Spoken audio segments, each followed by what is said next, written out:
Communication. Guys, unfortunately, we don't do this very well. And ladies, you do it really well. So, if we're in any type of relationship, whether that's a business relationship or it's just our family dynamic, many times women over communicate or communicate and men under communicate or lack thereof, or vice versa. It's commonly known that women talk 4 times as much as a man does. A man will say, "It's good." And that means nothing to a woman. She was going, "Well, what's good? What do you mean is good?" The variances of good. There's layers of good, and then there's twists of good. But the guy's like, "It's good."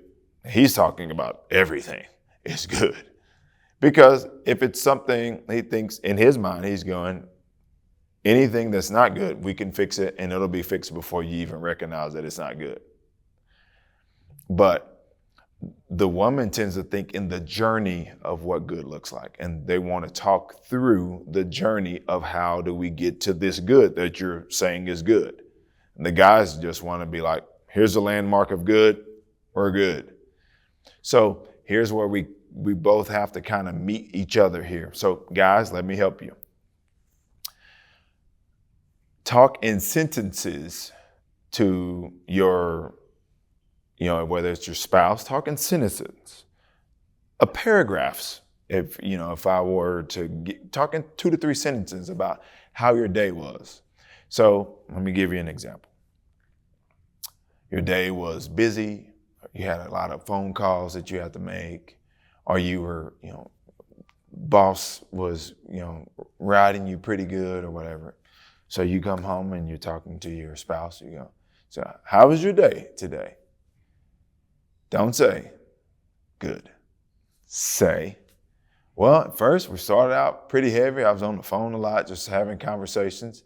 And she's going to stop you, interject and go, "What kind of phone conversations?" "Well, these phone conversations were mostly business related or whatever.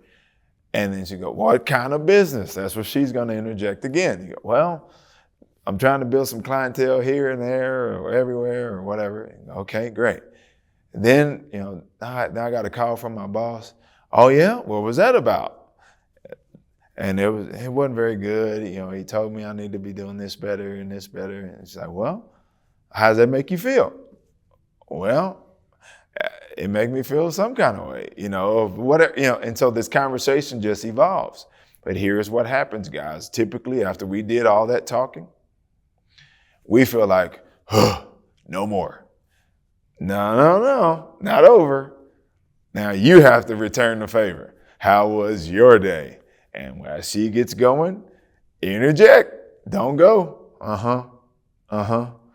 okay, because then there's going to be tension there. So you ask questions. So that means you have to listen and then provide feedback. Once you provide feedback, she feels heard. And if she feels heard, and now you actually know what you said, that builds a stronger relationship. In the work-life balance, in work, it's the exact same thing. Sometimes, if guys in leadership, a lot of times it'll come out as a sentence. This needs to be done by this time. Well, and if you're talking with a female or a woman, you're probably going to have to comb through a few more details of like, what does that all entail? So if you're super detailed, it serves you in every work life. It serves you everywhere because one, you can actually communicate what you actually want. So if you just said, paint the left wall, that's so general. Paint the left wall in the main hallway. I want it from top to bottom, 3 coats. That says a complete different story versus just say, paint the left wall. So if anything in communication, just add these things when you're talking. Who, what, where, when, why, how much. That will help you in a lot of different categories. If you can answer those questions, your communication will level up in your work and in your life environment. And ask questions about if anything that you may not know. And then it's okay to nod and smile also. Hope that helps.